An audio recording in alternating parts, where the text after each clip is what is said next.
الله الرحمن الرحيم رب اشرح لي صدري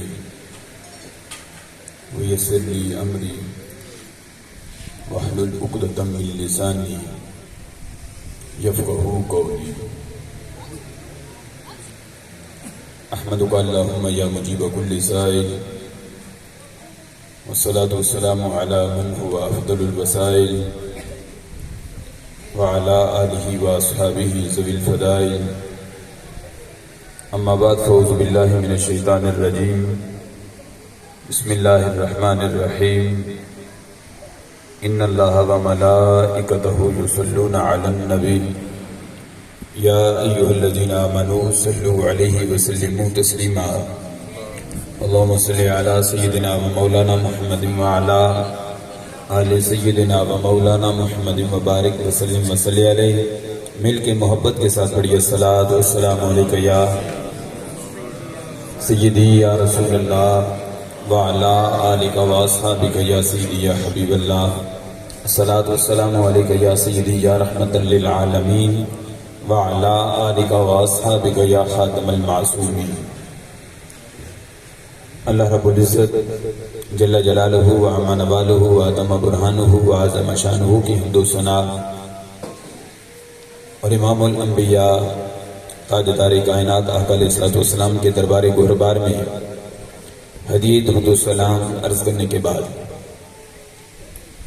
انتہائی قابل عزت و قابل احترام علماء کرام، ائمہ کرام، خطباء اعظام، ثناخان کرام، حفاظ کرام، میرے بزرگوں، بھائیوں، دوستوں، بچوں، جیسا کہ آپ تمامی آباء کو اس بات کا بخوبی علم ہے کہ یہ بزم ایصال ثواب ہے. امجد صاحب نے اپنی خالہ جان کے ایصال ثواب کے لیے اس بزم کا انعقاد کیا. دعا گو ہوں کہ رب ذوالجلال اس انعقاد کو قبول فرمائے اور شرکاء کی شرکت کو شرف قبولیت عطا فرمائے.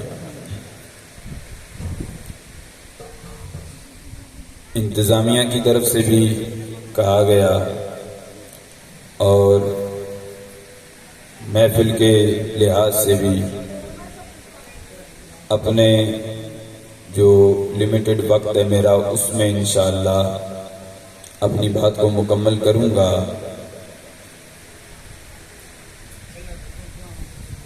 انتظامیہ کی طرف سے جو کہا گیا کہ محرم الحرام کی نسبت سے کلام کریں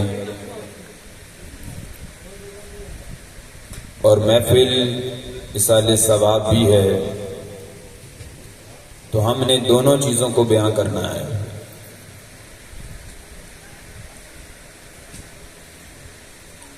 آپ احباب،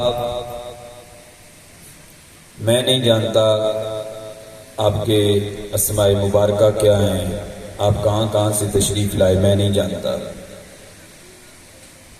لیکن ایک وجہ ہے کہ جس نے ہم سب کو اکٹھا کیا اور وہ کوئی اور وجہ نہیں ہے، وہ صرف وجہ اسلام ہے. کیا ہے؟ اسلام ہے. دین نے ہمیں اکٹھا کیا، اسلام نے ہمیں اکٹھا کیا.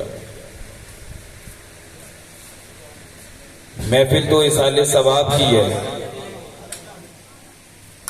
ایک صاحبہ دنیا سے تشریف لے گئی، انتقال کر گئی.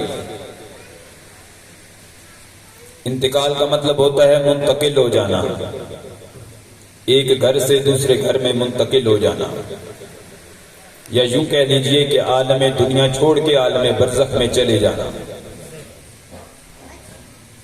لیکن یہ کتنا کامل دین ہے ہمارا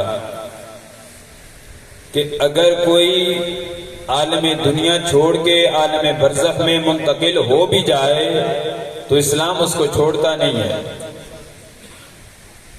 اسلام اس کو چھوڑتا نہیں ہے. بلکہ پھر بھی اسلام یہ حکم دیتا ہے کہ اس کے لیے دعائیں کرتے رہو اور اسے اپنی دعاؤں میں یاد رکھو۔ یہ محض میری تقریر کی تمہید نہیں، یہ پیارے نبی کی حدیث ہے۔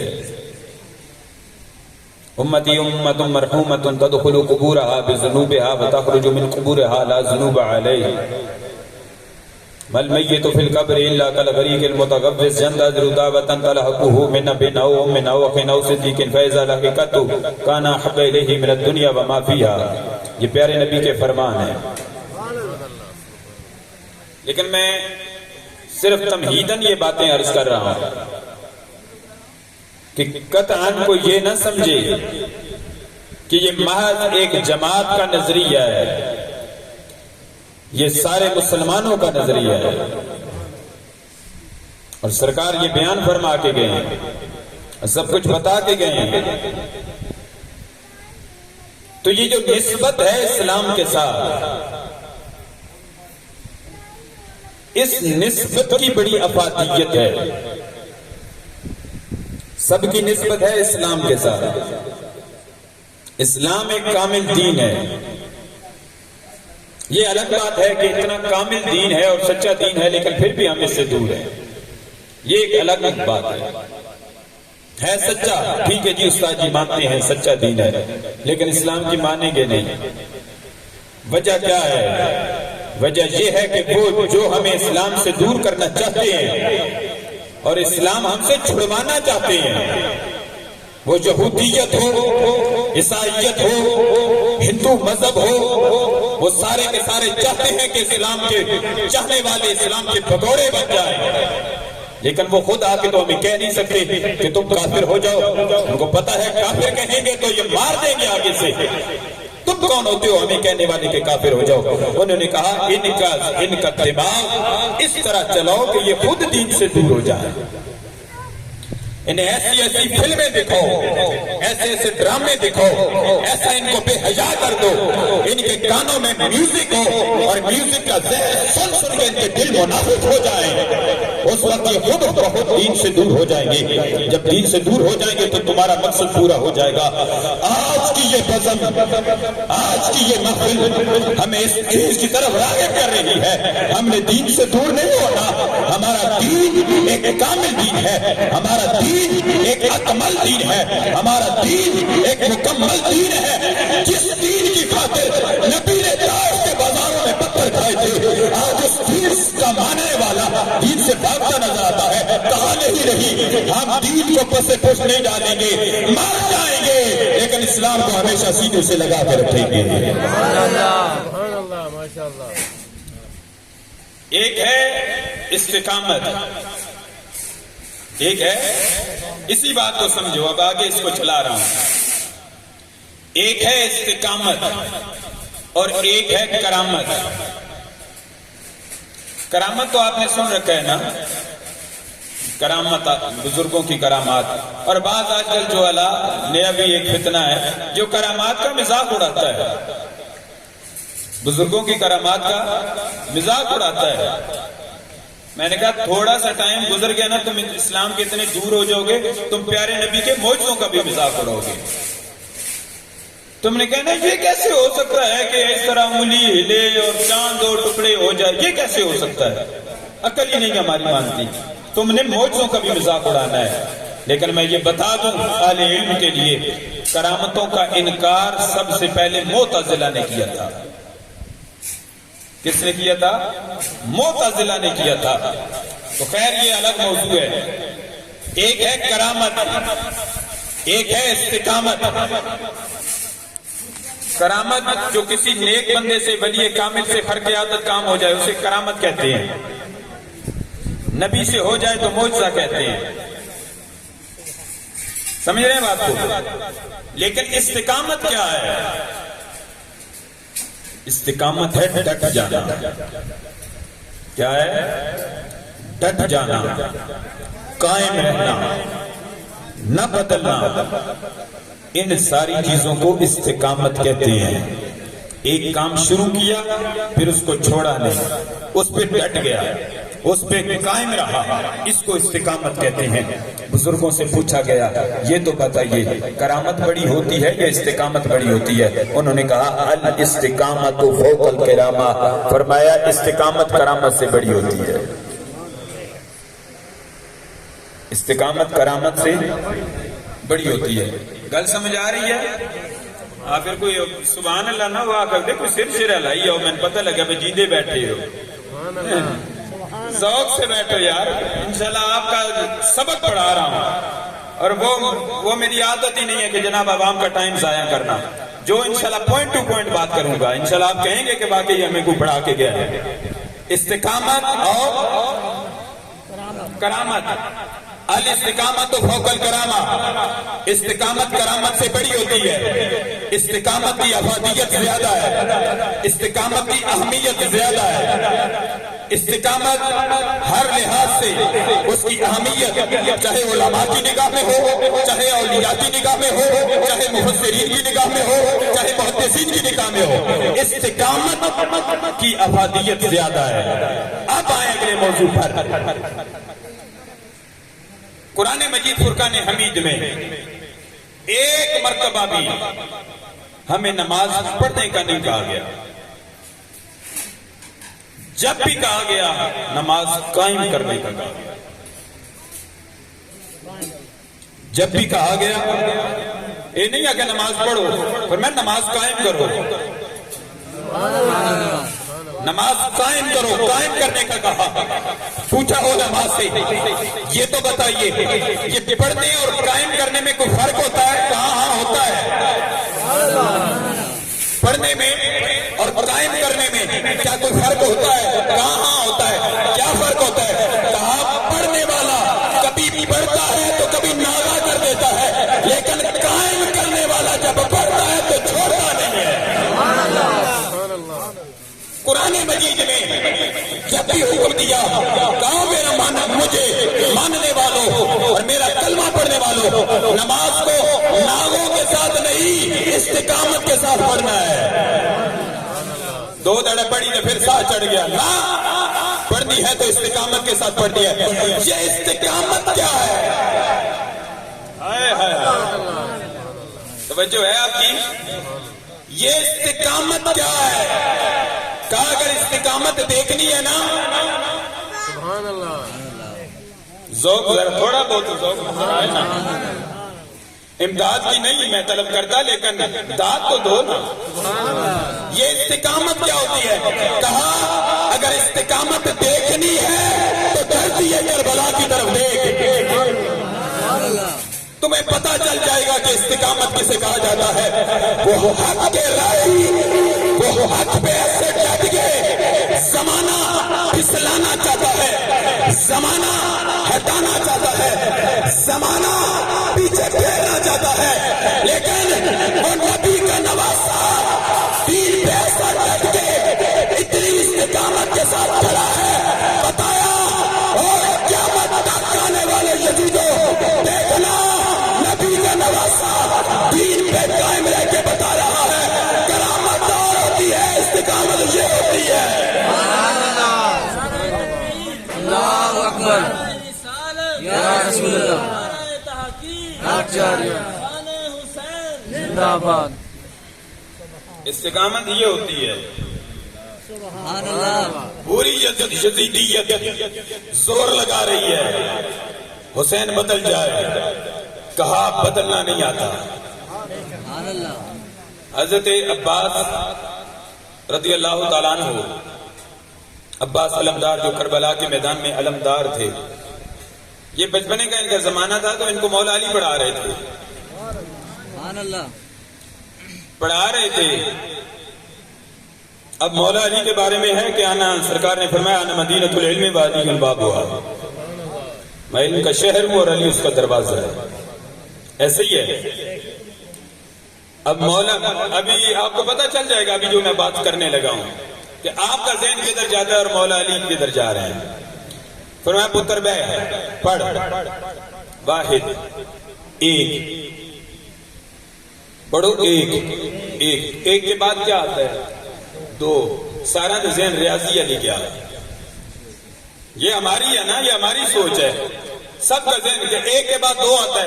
فرمایا اسنان کا واحد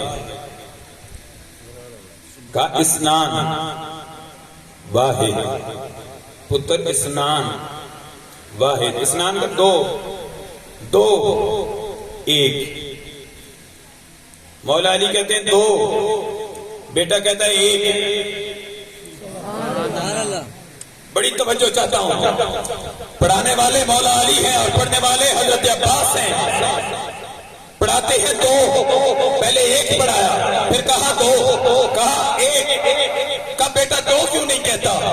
تو کہا ابا حضور جب ایک کہہ دیا تو بس ڈٹ گیا. یہ میں ریاضی نہیں پڑھ رہا، یا مولا علی ریاضی نہیں پڑھا رہے، ولایت کا سبق پڑھا رہے اور استقامت کا سبق پڑھا رہے. بتا رہے بیٹا جب ایک کہہ دیا، یک در گیر و محکم گیر، ایک در پکڑ مضبوطی سے پکڑ. کہا بیٹا جب ایک کہہ دیا اب دو کا سوال ہی نہیں پیدا ہوتا. بیٹا میں تجھے پڑھانے یہی چاہتا تھا، یہی سمجھانا چاہتا تھا، یہی بتلانا چاہتا تھا. ریاضی دانوں کے سبق اور ہوتے ہیں، سید الاولیاء کا سبق اور ہوتا ہے. جب کہہ دیا ایک تو بس ایک، ہون دوئے دا سوال ہی نہیں پیدا ہوگا. کہہ دیا ایک تو ایک. کربلا کے میدان میں جب مولا علی سے پڑھ رہے تھے وہ تو بچپنا تھا، لیکن کربلا کے میدان میں جب دکھایا، کہا مولا علی کے شاگرد ہیں اور اس انداز کے شاگرد ہیں. کربلا کے میدان میں ہزاروں کے مقابلے میں سینکڑوں نہیں ہیں. سینکڑوں ہوتے تو پھر بات اور ہوتی، کا سینکڑوں نہیں ہے، بس گنتی کے لوگ ہیں. لیکن بتا رہے ہیں ہمیں نہ تو تلواروں کی ضرورت ہے، نہ تیروں کی ضرورت ہے، نہ گھوڑوں کی ضرورت ہے، نہ اونٹوں کی ضرورت ہے. ہمیں کسی چیز کی ضرورت نہیں. چاہتے کیا ہو؟ کیا تمہارا مشن ہے؟ کیا بتانا چاہتے ہو قوم کو؟ ہزاروں سے ٹکرا کر کیا بتا رہے ہو قوم کو؟ تو امام علی مقام ہو یا مولا عباس ہو، حضرت علی اکبر ہو یا حضرت قاسم ہو، حضرت ابو جابر ہو یا حضرت عبداللہ ہو، کربلا کے میدان میں زمانے کو بتایا ہے. زمانے والوں دنیا دار عقل کے ترازو پہ چلتے ہیں اور علی کے کعبہ شریعت کے ترازو پہ چلتے ہیں. اللہ اکبر یا رسول اللہ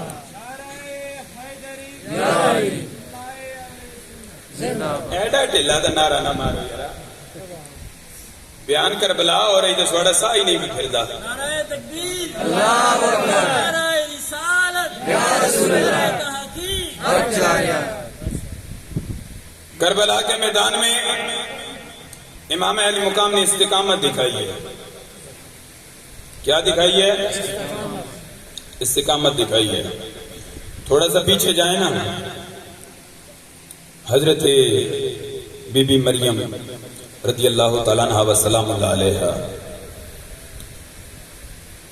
حاملہ ہو گئی. خامد نہیں ہے، حاملہ ہو گئی.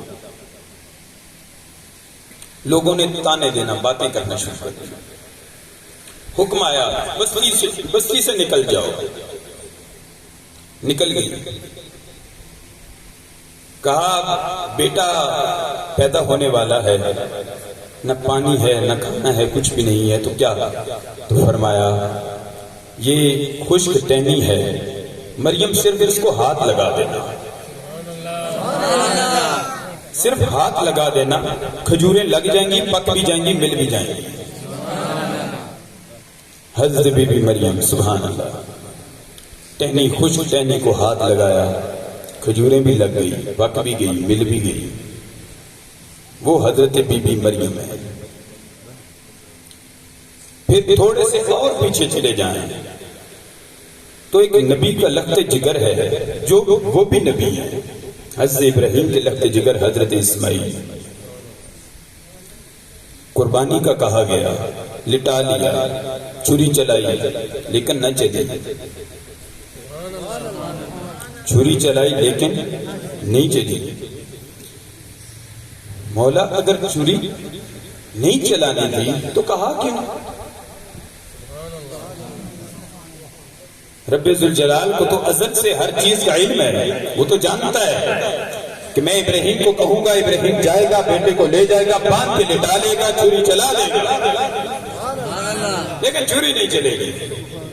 پھر اس کے فدیے میں دمبا آئے گا، دمبا ذبح ہو جائے گا، اسماعیل بچ جائے گا۔ مولا جب بچا نہیں تھا تو پھر اتنا کیوں کہا؟ سبق کچھ بتانا چاہتا ہوں۔ پھر اسی کے درمیان میں ایک اور واقعہ بھی پیش آیا، وہ بھی اللہ کے پیغمبر ہیں، بچپنا ہے، حضرت یوسف علیہ السلام۔ بھائی لے گئے، جا کے جناب اندھے کنویں میں ڈال دیا، کنویں میں گرا دیا۔ بچہ کنویں میں گرے تو کیسے بچ سکتا ہے؟ لیکن بچ گئے۔ قافلہ آیا، قافلے والوں نے دیکھا بچہ ہے، بڑا پیارا ہے، نکال لیا، بچہ بچ گیا۔ مولا اگر بچا نہیں تھا تو کنویں میں گرایا کیوں؟ ایک اللہ ان سے نہیں رکھے آخر تے رزلٹ کٹسام۔ مولا اگر بچا نہیں تھا تو پھر کنویں میں گرایا کیوں؟ کہا کچھ سمجھانا چاہتا ہوں، ان کی عظمت اور ان کی شان بتانا چاہتا ہوں۔ لوگ کہیں گے کہ اندھے کنویں میں گر گئے تھے، میں بتاؤں گا اس زمانے والوں تمہیں کنویں کے اندر نظر آیا ہے، تم مصر کے محل میں نظر نہیں آیا۔ جس طرح آج بھی کچھ کہتے ہیں وہ بکریاں چراتے تھے، حلیمہ سعدیہ کی بکریاں چراتے تھے، کاش تمہیں حلیمہ کی بکریوں کے پیچھے نظر آیا ہے، عرش میں جبریل کے آگے نظر نہیں آیا۔ کہا بس کچھ بتانا چاہتا ہوں، کچھ سمجھانا چاہتا ہوں۔ اب زمانہ دیکھتا رہا نبی کی استقامت کو بھی، نبی کی استقامت کو دیکھتا رہا، پھر استقامت کے بعد معجزے کا بھی ظہور ہوتا رہا، زمانہ دیکھتا رہا۔ لیکن ہر کسی کے سوال میں یہ، ہر کسی کے ذہن میں یہ سوال اٹھا، اگر یوسف کو کنویں سے کوئی نہ نکالتا تو، اگر اسماعیل کے گلے پہ چھری چل جاتی تو، یہ تو سارے علماء نے بیان کیا۔ علماء نے کیا، قرآن میں ہے، سب نے بیان کیا ان واقعات کو۔ لیکن ذہن میں سوال آتا ہے، وہ جو لبرلزم کے لوگ ہیں انہوں نے کہا کہ اگر چھری چل جاتی پھر پتہ چلتا نا۔ یہ تو سارے علماء کہتے ہیں چھری کے نیچے مسکراتے رہے، چھری کے نیچے مسکراتے رہے۔ چھری چلی کون سی تھی؟ چلتی تو پتہ چلتا، پتہ نہیں توجہ فرمائی کہ نہیں فرمائی۔ یہ تو سارے کہتے ہیں اندھے کنویں میں تھے، بچپنا تھا لیکن مسکرا رہے تھے، لیکن مسکرا رہے تھے۔ اگر کوئی نہ آتا کنویں سے نہ نکالتا تو پتہ چلتا۔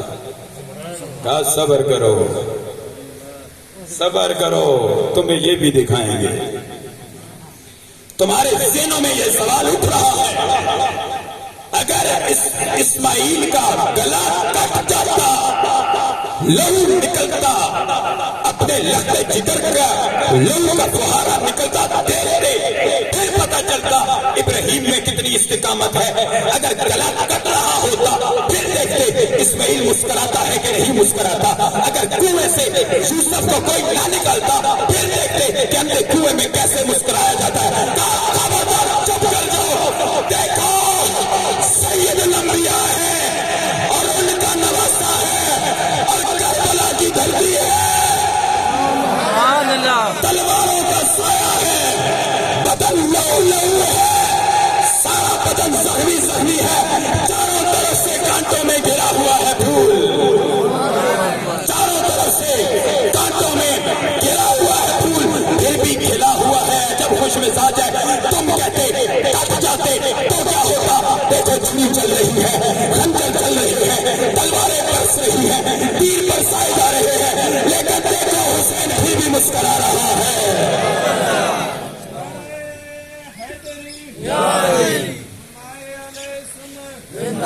تم کہتے ہو کہ رب کی محبت کرنے والے، رب سے محبت کرنے والے کیسے ہوتے ہیں؟ ایسے ہوتے ہیں۔ تم کہتے ہو استقامت کیا ہوتی ہے؟ یہ ہوتی ہے۔ چھری چل جاتی تو پتہ چلتا، تو چھریاں نہیں چلی۔ چلی ہیں، یہ بھی وضاحت کر دوں، چلی ہیں لیکن یزیدیوں نے چلائی ہیں، چلی ہیں لیکن امام نے خود نہیں چلائی، یزیدیوں نے چلائی ہے، یزیدیوں نے ظلم کیا، تیر برسے ہیں لیکن یزیدیوں نے برسائے ہیں، لیکن کمال میں اپنے امام کی استقامت پر، میرا امام اس کربلا میں 3 دن کی پیاس بھی ہے، لاشیں بھی اٹھائے ہیں، لیکن پھر بھی میرا امام سر سجدے میں رکھ کے مسکرا رہا ہے، زمانے کو بتا رہا ہے، زمانے والے تم پوچھتے تھے اگر یوسف کو کوئی نہ نکالتا تو، اگر چھری چل جاتی تو، یہ چھریاں چل رہی ہے، حسین پھر بھی مسکرا رہا ہے، زمانے کو بتا رہا ہے، زمانے والوں رب سے محبت کرنے والے ایسے ہوتے ہیں، ہم کرامت نہیں دکھا رہے، ہم وہ استقامت دکھا رہے ہیں۔ کربلا سے واپس آئے امام زین العابدین، واپس پہنچے تو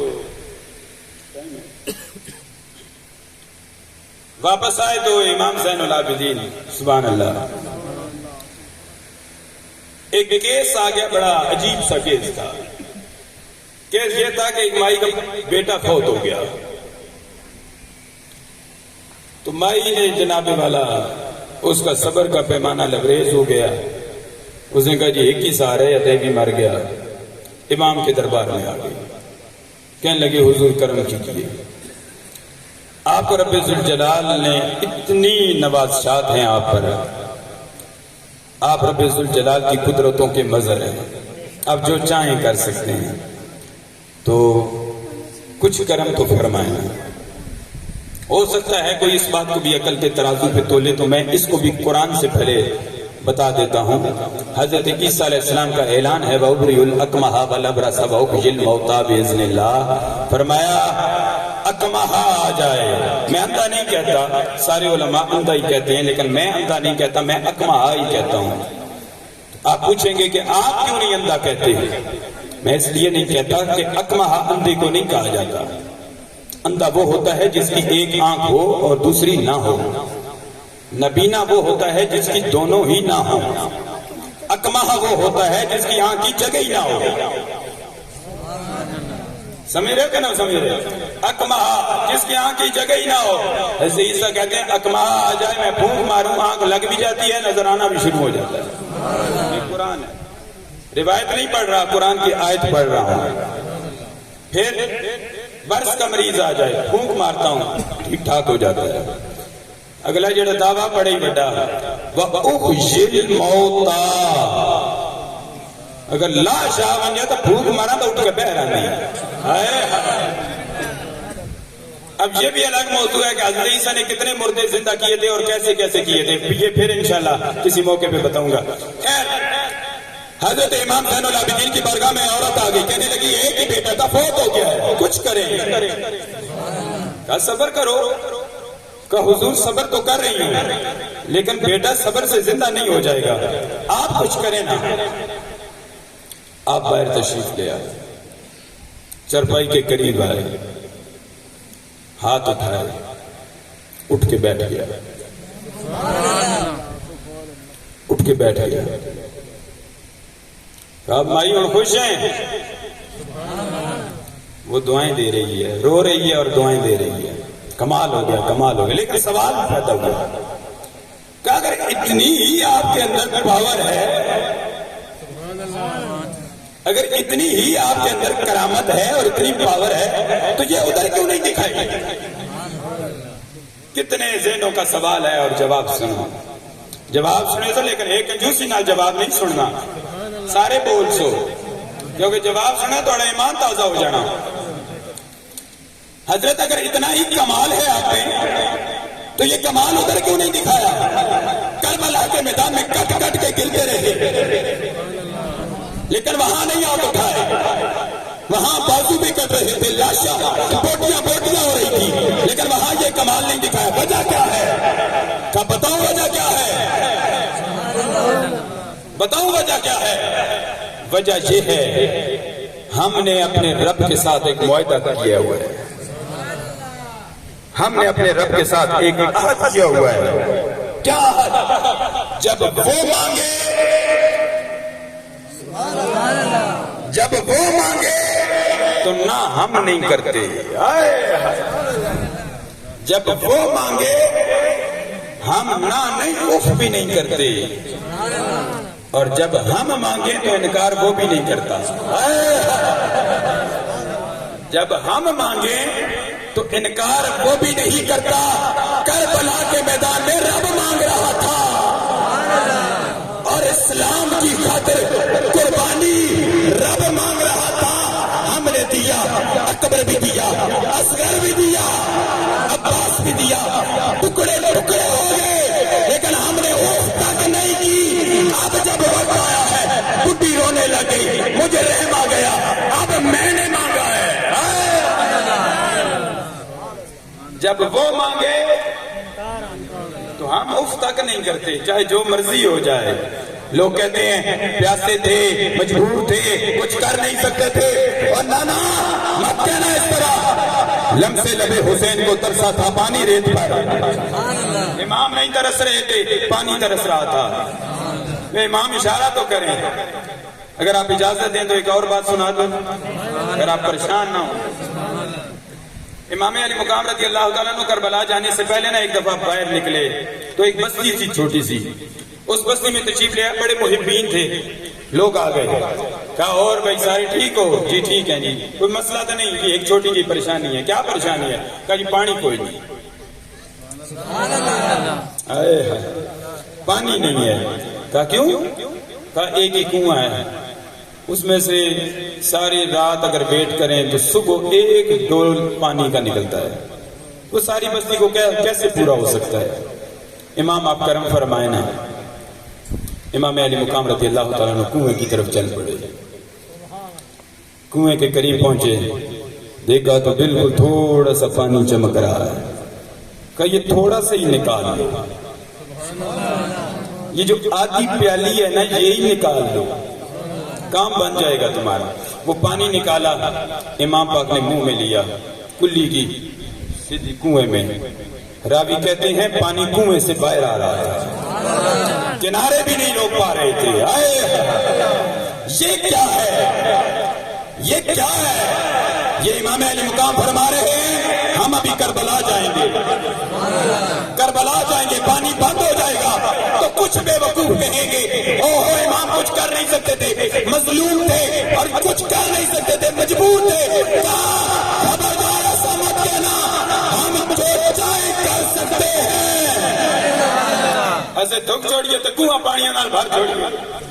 تم کہتے ہو پانی کو ترس رہے تھے. امام حسن فرمانے لگے لم سے لبے حسین کو، لم سے لبے حسین کو ترسا تھا پانی ریت پر. حسین نہیں فرات ترس رہا تھا. وہ ایڑی مارتے تو پانی نکل آتا، لیکن وہ بتا رہے تھے دنیا والوں دیکھ لو پانی بند ہے. میری آخری باتیں ہیں توجہ سے سن لو. پانی بند ہے، گرمی ہے، کھانا بھی نہیں ہے، لیکن ہماری نماز قضا نہیں ہوئی. حضرت زینب رضی اللہ تعالیٰ عنہ و سلام اللہ علیہا آپ فرماتی ہے میں مدینے سے نکلی، مکہ میں پہنچی، مکہ سے نکلی جو ہے وہ کربلا تک پہنچی، پھر کربلا سے دوبارہ واپس آئی. سارے راستے میں لاشیں دیکھتی رہی، تڑپتے دیکھتی رہی، لہو نکلتا رہا میری آنکھوں کے سامنے. لیکن گواہ ہو جاؤ میری ایک دن بھی تہجد بھی قضا نہیں ہوئی، میری تہجد بھی قضا نہیں ہوئی. آج پنکھے چل رہے ہوتے ہیں، نرم قالین ہوتے ہیں، لیکن مسلمان نماز نہیں پڑھ سکتا. سردیوں میں پانی گرم ملتا ہے لیکن نماز ہم نہیں پڑھ سکتے. ہر سہولت، ایک مسجد میں ایک پنکھا اگر بند ہو جائے تو سارے نمازی شور کرنا شروع کر دے. یہ پنکھا کیوں خراب ہے، اس کو فوراً ٹھیک کراؤ. پنکھا چلے کیوں؟ میں نے نماز پڑھنی ہوتی ہے. وہ کہتے ہیں ہر سہولتوں میں ملتی ہے پھر بھی دین سے دور ہو. امام علی مقام نے ساری قربانیاں دے کر کبھی ایک مرتبہ کہا ہو کہ اسلام پہ چلنا بڑا اوکھا. کوئی بتائے ایک مرتبہ بھی کہا ہو؟ لاشیں اٹھائے ہوئے ہوں، بوٹیاں چن رہے ہوں، اصغر بازوؤں میں دم توڑ رہا ہو اور میرے امام کہہ رہے ہیں یار اسلام پہ چلنا بڑا مشکل ہے.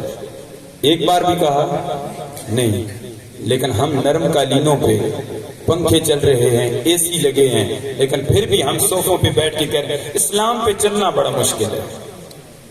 کیا تو چل رہے ہو اسلام پر؟ تیرے کعبے کو جبینوں سے سجایا ہم نے، تیرے قرآن کو سینوں سے لگایا ہم نے، صفحہ دہر سے باطل کو مٹایا ہم نے، نوع انسانی کو غلامی سے چھڑایا ہم نے، پھر بھی گلا ہے کہ وفادار نہیں ہم وفادار نہیں، پھر تو بھی تو دلدار نہیں۔ جواب سے آتا ہے میرے کعبے کو جبینوں سے سجایا کس نے؟ ایک کرونے کا ڈرامہ نکلیا تو آج ہی چھوڑ دیتا، تو سب طواف بند کر دیتے ہیں۔ ظالموں، آب زمزم تم لوگوں نے بند کر دیا، قابض بن کے بیٹھے ہو، یہ شیخ ہے جی۔ میں نے کہا شیخوں کو شرم نہیں آتی؟ کعبے سے وبائیں نہیں شفائیں نکلتی ہے۔ کلیجے چل رہے ہیں ان عربیوں کے اس فیصلے پر جنہوں نے طواف بند کرایا، مطالبہ خالی کرا دیا صرف ٹرمپ کے کہنے پر۔ میرے کعبے کو جبینوں سے سجایا کس نے؟ صفحہ دہر سے باطل کو مٹایا کس نے؟ نوع انسانی کو غلامی سے چھڑایا کس نے؟ میرے قرآن کو سینوں سے لگایا کس نے؟ تھے تو وہ آباد تمہارے ہی مگر تم کیا ہو؟ تھے تو وہ آباد تمہارے ہی مگر تم کیا ہو؟ ہاتھ پہ درے ہاتھ منتظر فردا ہو، ہاتھ جاگنے کی ضرورت ہے، اپنے اسلام کے ساتھ محبت کرنے کی ضرورت ہے۔ اسلام یہ نہیں کہتا کہ بس سرسری سامان لو، نہیں، اسلام استقامت کا مطالبہ کرتا ہے، اسلام استقامت کا مطالبہ کرتا ہے۔ آج ضرورت اس امر کی ہے کہ ہم اسلام میں، فرمایا اسلام میں پورے داخل ہو جاؤ، پورے داخل ہو جاؤ، ادھورے نہیں۔ اسلام سے محبت کرو، دل و جان سے محبت کرو۔ بیٹے کو کہو بیٹا ہم مسلمان ہیں، اسلام پہلے ہے، سکول بعد میں ہے، قرآن پہلے ہے جی۔ شام کو بیٹے سے ماں اگر پوچھتی ہے نا بیٹا ہوم ورک کیا ہے، سارا سبق یاد کر لیا ہے؟ جی کر لیا ہے۔ کاش ماں یہ بھی پوچھے بیٹا 5 وقت کی آج نماز پڑھی ہے؟ امی جی تو آپ کو نہیں پڑھی؟ شرم کی بات ہے بھائیو، یہ دکھ کی بات ہے۔ باپ خود نہیں پڑھتا تو پوچھے گا کیسے؟ باپ ہفتے میں 1 جمعہ پڑھتا ہے تو بیٹا بھی جمعہ ہی پڑھے گا۔ بیٹا 5 وقت کا نمازی نہیں بنے گا، اور قرآن میں کبھی بھی یہ نہیں کہا، قرآن نے کہا نماز قائم کرو، خود بھی نمازی بن جاؤ، اپنی نسلوں کو بھی نمازی بناؤ۔ جب نیک اعمال کریں، جب اچھے اعمال کریں، ماں باپ نیک ہوں، گانے سنا کے نہیں کہ بیٹے کو موبائل میں گانا لگا کے دکھا دی بس چپ بیٹھا رہے، نہیں، بچوں کو قرآن کی لوریاں سنائی جائے۔ جب لوریاں قرآن کی سن کے بچے سوئے اور جاگے، رب کعبہ کی قسم، وہ ڈسکو ڈانسر نہیں، کوئی فرید بنتا ہے تو کوئی میرے علی بنتا ہے، وہ ایسے بنتے ہیں۔ تو ضرورت اس امر کی ہے کہ ہم بھی آج اسلام کے ساتھ محبت کریں، اسلام کے ساتھ غداری نہ کریں۔ میرے بھائیوں اسلام کے ساتھ محبت کریں گے انشاءاللہ دنیا بھی سنور جائے گی، آخرت بھی سنور جائے گی۔ لکھنا نہیں آتا تو میری جان پڑھا کر، ہو جائے گی تیری مشکل آسان پڑھا کر۔ اگر پڑھنے کے لیے کچھ نہ ملے تو چہروں پہ لکھے درد کے عنوان پڑھا کر۔ آ جائے گا اقبال تجھے جینے کا کرینہ، تو سرور کونین کے فرمان پڑھا کر۔ لا ریب تیری روح کو تسکین ملے گی، تو قرب کے لمحات میں قرآن پڑھا کر۔ وآخر دعوانا الحمدللہ رب العالمین۔